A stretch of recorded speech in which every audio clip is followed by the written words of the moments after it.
Rumour reached the party that a Fensir has been corrupted by Isgard and turned into a devourer. They track down the creature to a hut in the forests on top of a floating island near the top of the plain.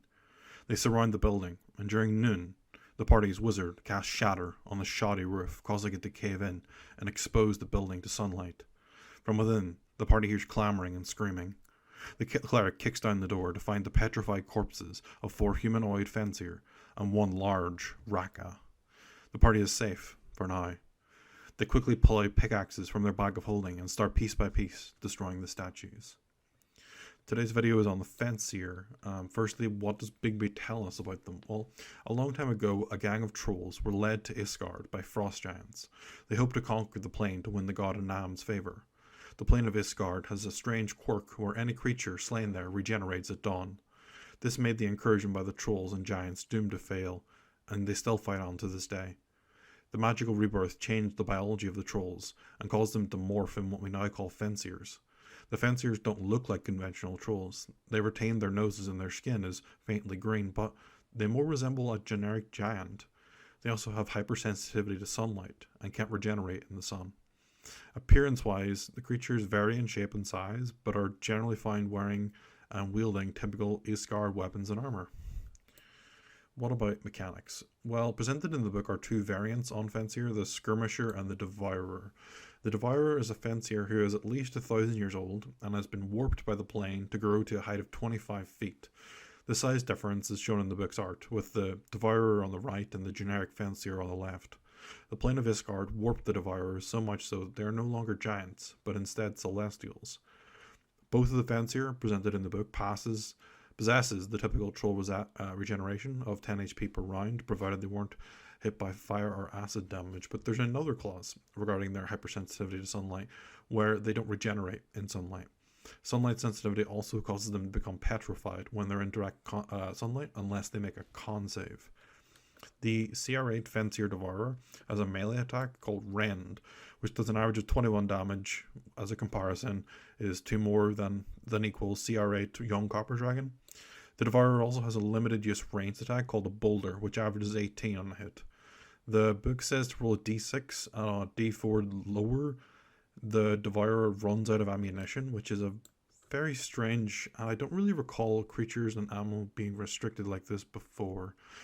A simpler fix would be to say it has only 2 boulders in hand, for example, or it just seems needlessly complicated. The Fensir Devourer also has an interesting death ability where it lets out a death curse, causing opponents to not be able to heal for resting for 24 hours, and forces them to make charisma saves or take psychic damage. Fensir Devourers also have around 60% more HP than their troll ancestors and 2 more AC. Fensir Skirmishers have about 10% more HP and no increased AC. Fensir Devourers have a survival as a skill, unlike trolls and skirmishers. Fensir Skirmishers are an intelligence-based spellcaster with some decent spells, such as Detect Magic and Pass Without a Trace. The Skirmisher has 3 attacks as part of its multi-attack if it opts for melee, unlike the Devourer's 2. The Skirmisher can also make 2 ranged attacks called quote-unquote Magic Stone, which does less damage than the Devourer's Boulder attack, but it also has the chance to knock the enemy prone, just like the Devourer's ranged attack. So that is the mechanics. Next, let's get up to what Bigby doesn't tell you. So firstly, although it's not explicitly stated in the book, Fensir are nocturnal creatures due to their sunlight hypersensitivity. Their diet is varied, from plant roots and leaves to scavenged meat and even clay. Fensir are also sometimes known as Isgardian trolls. Their birth and reproductive cycle is interesting. They have a litter of an average of 2d4 young. Most Fensir contain at least 1 set of identical or fraternal twins. Litters without twins are considered very unlucky. The twins stay together until maturity, where they seek out a second set of twins. Fensir twins are so similar in most respects that a pair of males and a pair of females usually marry each other. In previous editions, when one twin is killed by magic, poison, or violence, the other twin stops at nothing to avenge the death, doubling the number of attacks they get each turn. Occasionally, after a Fensir woman has her first childbirth, a transformation may occur into something called a Raka. Raka are obese, ever hungry, nearly mindless monsters. Her family members feed her and protect her, and the family basically tears up anything from the surrounding countryside to placate the mother's unending hunger. Few denizens of Isgard seek to kill these Raka, as they are capable of laying a death curse on those who kill them. So, in conclusion, the Fensir are an interesting twist on the classic troll monster. It's clear from the book that the Devourer takes inspiration from, or may just be the new name for, a Raka, detailed in earlier editions.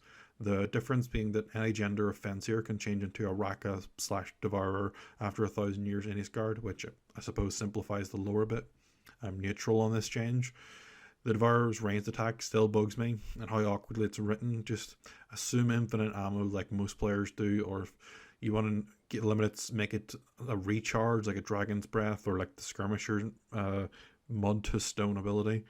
Um, I am torn on this creature. It's a perfectly fine monster, but it's so intrinsically linked to the plane of Isgard, it's hard to set an encounter with them anywhere else, which limits their usability. Like, how often are you going to be adventuring in Isgard? I give both monsters a 13 out of 20. It's I like their lore, but the mechanics are a little bit lacking, and the gen the general roleplay potential is limited, and also the location is quite limited. So yeah, 13 out of 20.